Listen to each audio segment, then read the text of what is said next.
Well, being a single mom is a tough job, and they're keep the nor'easter, but what about the folks downstate? Allegedly killing his wife. Here in Twin Orchards. Good evening, and thanks for joining us. I'm Tom Allen. Well, it was Veterans Day across the country, and President Obama took part in a ceremony at Arlington National Cemetery to honor U.S. service members. Christina Muchler reports. Now, during his 2.5-year tour of duty as a Tuskegee Airman, Dr. Brown flew on 68 missions, shooting down 2 fighter jets in the air and destroying 3 that were on the ground. Well, there's mounting anger over the pace of the recovery effort to Hurricane Sandy. It's been 12 days since the superstorm hit, but some hard-hit places still look very much like disaster areas, prompting angry protests outside one power company by folks who say they feel completely abandoned by the government. Fox News correspondent Peter Ducey has more.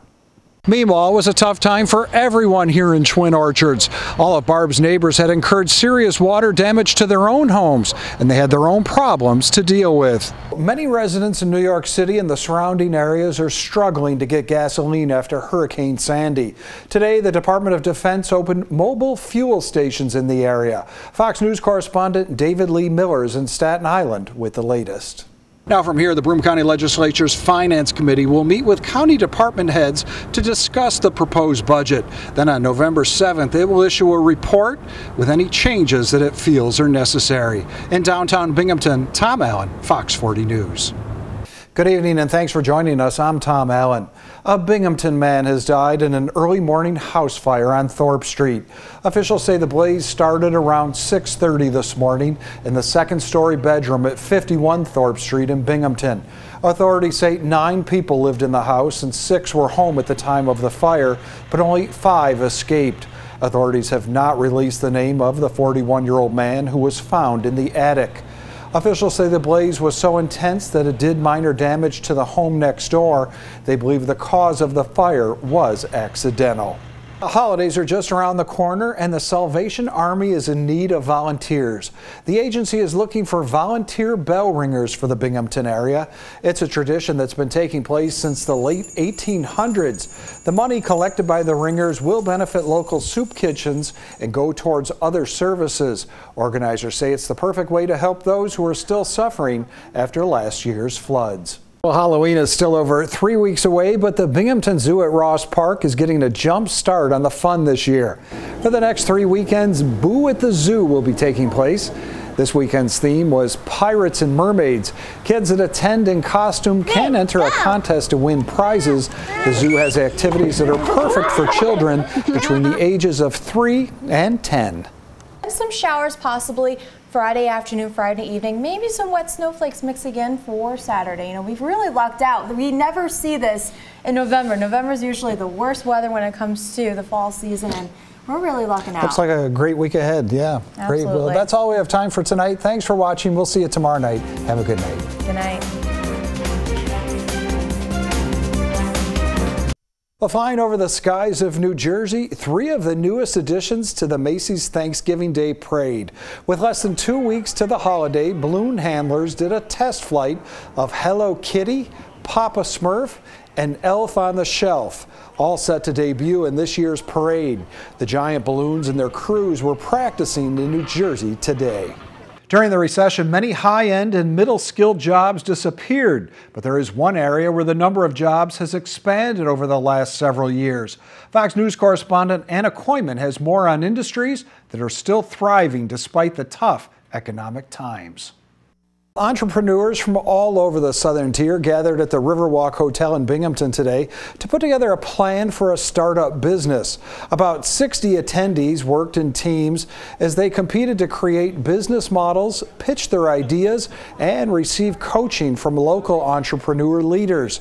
Startup Weekend is a worldwide movement of entrepreneurs who are learning the basics of founding startups and launching successful ventures. Well, both presidential candidates are gearing up for Wednesday's big night, the first presidential debate. President Obama and Mitt Romney are finishing up some final campaigning and last-minute debate preparations before facing off in Denver. Christina Muchler reports. The Pope has a full schedule planned while he's here in New York. Tomorrow morning he'll say Mass at St. Patrick's Cathedral, and then thousands of people are expected to line up along Fifth Avenue to get a glimpse of him as he rides in the Pope Mobile. Then Sunday he'll say Mass at Yankee Stadium before he departs the country. At Kennedy Airport, Tom Allen, TV 10 and 55 News. And just days away from the first and only vice presidential debate, the candidates are preparing for the big matchup. Politicians from both parties are weighing in on who they say will come out on top. Christina Muchler reports. The Broome County Fair entertained thousands of visitors for almost an entire week.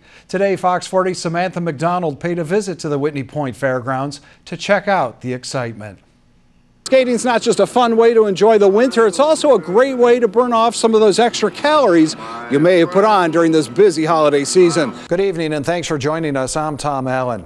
Firefighters were called to 7 Dayton Street in Johnson City early this evening after a garage caught on fire. Officials say no one was hurt in the blaze, but it did cause extensive damage. Authorities say they had it under control within a short time, and the cause is under investigation. Well, it's been a month since Hurricane Isaac ripped through the southern states. Now, more than a few helping hands have stepped in to assist in the cleanup. Fox's Jessica Holly has more. And we begin with a visit to the Vestal neighborhood of Twin Orchards. Tom Allen has the story. For over 55 years, Barb Stout has lived at her home here on Valley Road in the Twin Orchards community of Vestal. It's often a place where many of the neighbors get together at night to socialize. She's just a wonderful, friendly woman. It's just such a great neighborhood, you know. Most nights we're out here. And for Scott Wilcox, who lives across the street, Barb is like family. Mrs. Stout is part of our, she's part of us. She's been around a long time. I've known her since I was probably in kindergarten. So it's only fitting that when the floodwaters hit their neighborhood last September and Barb's home was pretty much destroyed, they would be there for her. It wouldn't be for my neighbor or my family, I wouldn't be here. The damage was so extensive, she says she lost just about everything, and her home was scheduled to be demolished. So she went to live with her son in Plattsburgh. The 92-year-old has been through a lot in her life, surviving her husband and 2 of her 3 children, but she never thought she would lose her home to a flood. You have to be strong to survive and keep on trucking.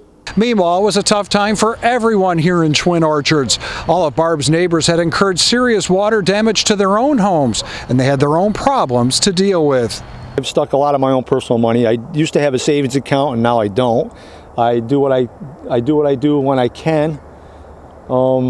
I really didn't get much from FEMA, state, or anybody. Scott and Ron and several other neighbors weren't happy that Barb couldn't get back into her home, so they took it upon themselves to help her out.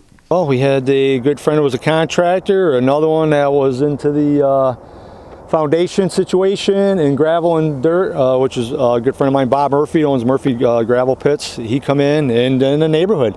We had friends that were carpenters, masoneries, a lot of handyman people. So we all got together, and here we are today. Barb says she received several $1,000s from FEMA and invested most of her life savings back into her home. But she's eternally grateful for all that her neighbors and friends have done to get her back home just 4 months after she was forced out. Was the luckiest girl in the neighborhood here. And while neighbors Melissa and Steve Monk had their own trials to endure with their own home, they also had a reason to celebrate. Their son Gavin was born in July. For us, I've always thought of it, especially finding out that he was on his way, that we ended up with a lot of good coming out of it, that it just kind of went uphill. It was, a tragedy while it was going on, but, everybody worked together in the area and, pulled through and helped each other, and, now we're back in, and most everybody's doing pretty good right now. Flood actually made the neighborhood a lot stronger. It's an amazing thing, and brought the people closer together, and we were friends before, but we're even better friends now. In Vestal, Tom Allen, Fox 40 News. Well, it's been a community tradition for almost 20 years. The Binghamton University Fest kicked off today with music, food, clubs, and of course, new students. Bronx resident Victor Ortiz came to Coney Island with his sister Nydia to take a walk down memory lane once he heard that Astroland Amusement Park was closing its doors for good on Sunday. I said I have to see it one more time. Located right on the beach, the park has been a part of the community for 46 years. You're losing a big part of New York. This is New York history here. The owner of Astroland, Carol Elbert, issued a statement saying the park was closing because she was unable to renegotiate a lease with the owner of the land, Thor Equities. Eddie Driscoll can't believe it. He's been coming here for 35 years. It's a sad day that it's going to close and that my daughters won't be able to continue to enjoy. Now, one of the rides that will continue to operate is a historic roller coaster known as the Cyclone. It received landmark status 20 years ago and operates under a separate lease agreement. As long as they leave the Cyclone up, it still keeps a part of the heart of Coney Island. And for the Schneers of Brooklyn, it's really heartbreaking for 7-year-old Jonah. He's waited a long time to go on the adult rides. Pretty sad. Yeah. This is a landmark. You can never replace a place like this. At Coney Island, Tom Allen, TV 10 and 55 News. So it looks like we got some good weather for apple picking and That's some sleeping. what I'm hoping to do tomorrow. It should be fantastic. The apple pie got me hungry. Now I definitely want to make some of my own. Yeah, tomorrow will be another fantastic day. A little bit warmer tomorrow than what it was today, which, you know, who doesn't love that? Overnight temperature still very chilly tonight. A little slightly below average for what we should be seeing this time of the year. Fall is definitely in the air. Yeah. Well, that's all we have time for tonight. Thanks for joining us. We'll see you tomorrow night. Have a good night. Good night.